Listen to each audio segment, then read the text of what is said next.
So, but once I graduated from high school, I joined the Army, active duty. Well, I went off and I did my Army thing, what soldiers are supposed to do. I went to war twice, and something happened to me in war that changed me mentally, emotionally, and not for the good. It made me what I would like to call somebody very uh, mentally challenged, right? So I came back from war and I brought back some spirits with me.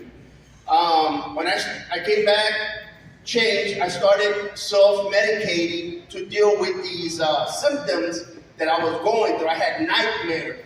I was smelling burning skin. I would hear voices, screams. You name it. I was out of control. So my way of dealing with it was self-medicating, but that started getting me in trouble. So I started getting counseling through the Army. So the Army solution was that, hey, let's just give me medication. So they gave me seven to nine different types of medication. And you probably wonder, that's okay, they're prescription medication, there's nothing wrong with that. Well, I was very young at that age, and I know that type of medication eventually takes a toll on your body. So for me, that was not an option, right? But because I was still in the military, I had to do what they were telling me to do, the Army doctor. So all the doctors told me that I would have to take medication for the rest of my life.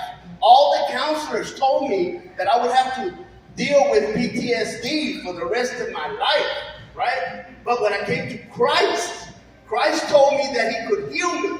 Not only heal me, but he could use me.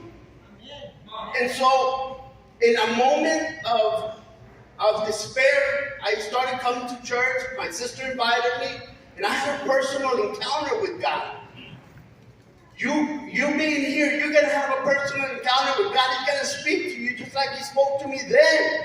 And he told me, he said, this altar call is for you. I want to heal you. But I said, I wanted to test God, because I'm man, and we always think we're smarter than God. So in my head, I had a conversation with God. I don't know, maybe in my heart as well. But I told God, okay, God, you told me, show me where PTSD is in the Bible, because that's what I have. That's what I'm going through. And God, in his wisdom, he didn't show me PTSD because that's a modern word. It's not in the Bible. But you know what God did?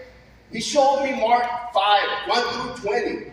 When it talks about the demoniac, that man had demons. Well, God showed me that demons are spiritual just as much as they are physical. So he showed me that's what I had. And just like that demoniac, and he healed, that Jesus healed, he healed me on the spot, because all I had to do was come down to the altar and kneel down and accept him as my Lord and Savior, and I've been serving him ever since. Now I have a wife, I have a family, I have 2 children, and when the locust ate and destroyed, Jesus has restored for me. Now I'm able to function. I have a job. At one point in my despair, I even contemplated suicide, all that. Now I am symptom-free. PTSD is a thing of the past, right? So on one hand, I had man's way, and on the other hand, I had God's way. And let me tell you, God's way will never let you down. And I just want to thank each and every one of you. If you haven't answered the altar call, I pray that you do it tonight.